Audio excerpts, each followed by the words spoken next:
He left in the morning, and he said goodbye, and he went off with his friend, Yosef Ishran, and they never came home.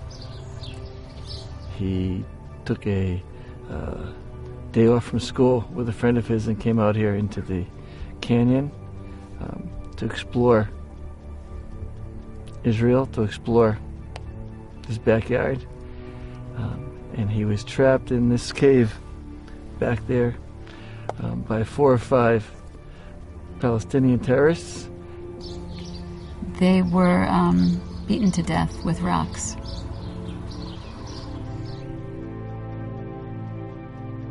This is the cave where Kobe and Yosef were murdered.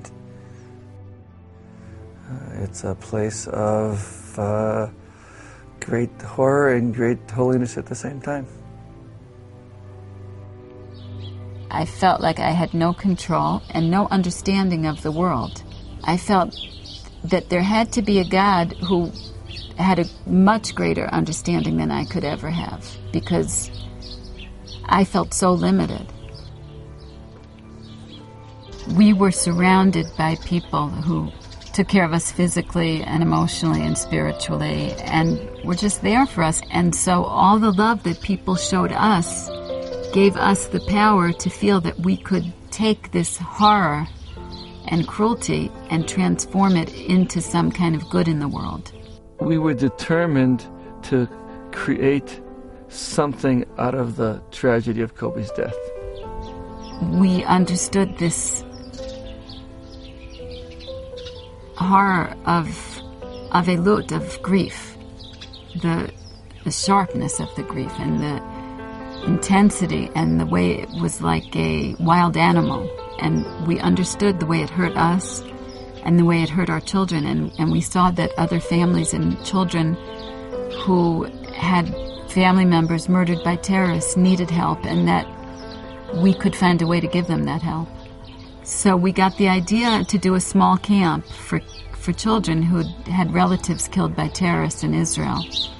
Now we have 600 kids in the camp. It meets for about 15 or 20 days per year at 3 or 4 different times. These kids come back each time to their counselors and to their friends, so that they always have something to look forward to. A lot of mothers, they don't give themselves time to grieve.